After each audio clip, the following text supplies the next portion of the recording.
Hello friends, welcome to Matt kitchen. Matt কিচেনে আপনাদের সবাইকে স্বাগত। পুরনো বন্ধুদের পাশে থাকার জন্য ধন্যবাদ, আর নতুন বন্ধুদের স্বাগত জানিয়ে শুরু করছি আজকের রেসিপি। আজ আমি তৈরি করছি যে পাবদা মাছের ঝাল। এই যে মাছগুলো আমি খুব ভালো করে পরিষ্কার করে সাদা করে ধুয়ে নিয়েছি। মাছগুলো অনেকটা বড় বড়, আশা করছি দেখে বুঝতেই পারছেন। এবারে মাছটার মধ্যে আমি একটু নুন আর একটু হলুদ গুঁড়ো দিয়ে ভালো করে মাছটাকে সাজিয়ে গুজিয়ে নেব, মানে মেখে নেব।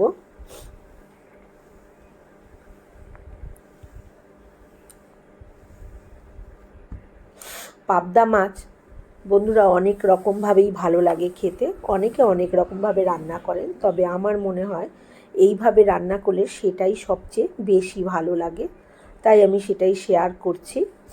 এবারে একটা কড়াই বসিয়ে নিয়েছি, কড়াইতে দিয়ে দেবো সর্ষের তেল। সর্ষের তেলে এই রান্নাটা বেশি ভালো হবে, সেই জন্য আমি সর্ষের তেলেই ব্যবহার করছি। আপনারা নিজেদের ইচ্ছা অনুযায়ী তেল ব্যবহার করতেই পারেন।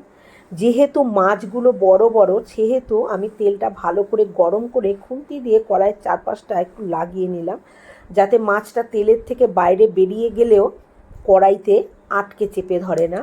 আপনারা দেখলে বুঝতেই পাচ্ছেন এই কড়াইটা যেহেতু এরকম, সেহেতু মাছটা অর্ধেকটা বেরিয়ে রয়েছে তেলের বাইরে। সেই জন্যই আমি কড়াইয়ের গায়ে তেলটা ভালো করে লাগিয়ে নিয়েছি, নালে মাছটা লেগে যেত। এবারে মাছটাকে আমি একটা পাশ ভাজা হয়ে গেছে, মিনিট দুয়েক ভেজে এরমভাবে উল্টে দিলাম। দেখুন তেলটা লাগিয়ে নিয়েছিলাম বলে অনায়াসেই মাছটা উল্টে গেল, কোনো জায়গা মাছটা কিন্তু লেগে যায়নি। এইবারে আমি কড়াইটা ধরে একটু মাছটা যেদিকে তেল পাচ্ছে না সেই দিকগুলো এইভাবে একটু তেলের মধ্যে ডুবিয়ে ধরে রাখবো। ধরে রাখলে কি হবে, একটুখানি ভাজা হলেই যে মাছটা অনায়াসেই উল্টে গেল। এবার এই মাছটা আমার ভাজা হয়ে গেছে, আমি তুলে নিচ্ছি। মাছগুলো যে খুব একদম টকটকে লাল করে ভাজবো তা নয়, প্রথম খোলার মাছটা ভাজা হয়ে গেছে। এবারে আমি আরও যে মাছটা আছে সেই মাছটা ভেজে নেব।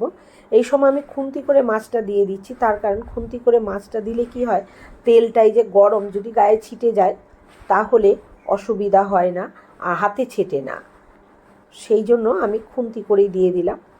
এই মাছটাকেও আমি ওই একইভাবে উল্টে পাল্টে দুদিকটাই তেলের মধ্যে নিয়ে এসে উল্টে পাল্টে এই যে এইভাবে ভেজে নিয়েছি। এবারে মাছগুলোও তুলে নিচ্ছি।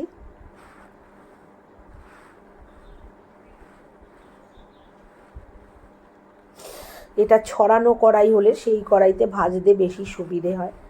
বাকি তেলেই আমি রান্নাটা করে নেব। দিয়ে দিলাম হাফ চামচ কালো জিরে, আর দিয়ে দিলাম 5-6টা কাঁচা চেরা লঙ্কা। আর এটা হচ্ছে সর্ষে বাটা, আমি শিলেতে সাদা সর্ষে, কালো সর্ষে আর কাঁচা লঙ্কা একসাথে বেটে রেখেছিলাম। ঝালটা অবশ্যই নিজেদের স্বাদ অনুযায়ী ব্যবহার করবেন, যে যেরকম পছন্দ করেন। সর্ষেটা তেলের মধ্যে দিয়ে মিনিট খানেক নেড়ে নিলাম, বড্ড ছিটছিট করে ছিটছিল, সেই জন্য আমি শিল ধোয়া জলটা এখানে দিয়ে দিলাম। শিল ধুয়ে যে জলটা তুলে রেখেছিলাম, আর একখানা টমেটো আমি দিয়ে দিয়েছি। টমেটোগুলো একদম সরু সরু পাতলা পাতলা করে কেটে নিয়েছি, তার কারণ টমেটোটা যদি চেয়ে চেয়ে থাকে তাহলে ভালো লাগবে না, যাতে টমেটোটা একদম গলে যায়, সেই জন্য আমি দিয়ে দিয়েছি। দিয়ে দিলাম 1 চামচ হলুদ গুঁড়ো আর 1 চামচ লাল লঙ্কার গুঁড়ো। ঝালটা অবশ্যই নিজেদের স্বাদ অনুযায়ী ব্যবহার করবেন, যে যেরকম পছন্দ করেন। এবারে সমস্ত কিছুর সাথে আমি মশলাটাকে খুব ভালো করে কষিয়ে নেব।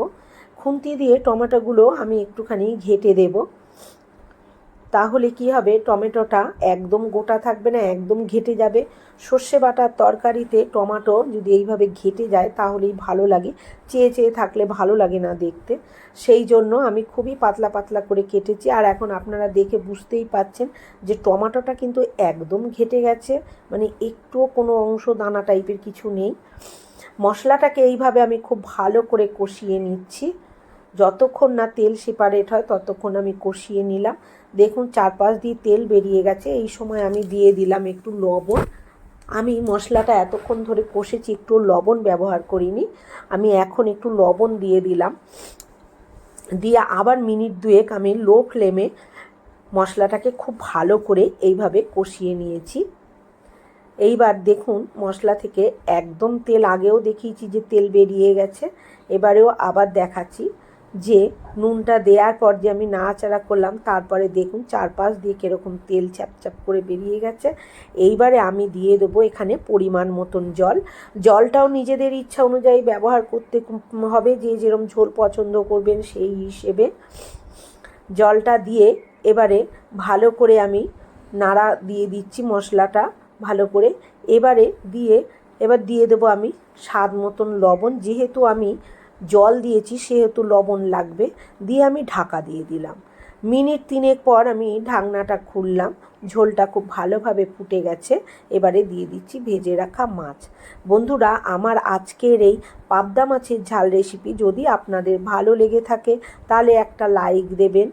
আমার চ্যানেলে নতুন বন্ধু হয়ে থাকলে চ্যানেলটি সাবস্ক্রাইব করার অনুরোধ রইল। পাশে থাকা বেল আইকনটা অবশ্যই প্রেস করবেন, কারণ আমি যখনই নিত্য নতুন রেসিপি শেয়ার করব নোটিফিকেশন আপনাদের কাছে পৌঁছে যাবে সবার আগে। এবারে আমি ওপর থেকে বেশ একটুখানি ধনে পাতা দিলাম। আমি ডাঁটিটা ব্যবহার করিনি, এখানে শুধু পাতাটাই আমি কুচিয়ে দিলাম। দিয়ে আবার আমি 2-3 মিনিটের জন্য ঢাকা দিয়ে দিলাম। মিনিট 2-3 পর আমি ঢাকনাটা খুলেছি। দেখুন একদম মাছটা আমার ঝোলের মধ্যে খুব ভালোভাবে ডুবে গেছে, আর ঝোলটা ভীষণভাবেই মাছের মধ্যেও ঢুকে গেছে। এবারে আমি গ্যাসটা নিভিয়ে স্ট্যান্ডিং টাইমে রেখে আমি সার্ভ করে দেখাচ্ছি। আজকের মতন এই পর্যন্ত, আবার হাজির হয়ে যাব অন্য কোনো রেসিপির সাথে। ভালো থাকবেন, সুস্থ থাকবেন, ধন্যবাদ।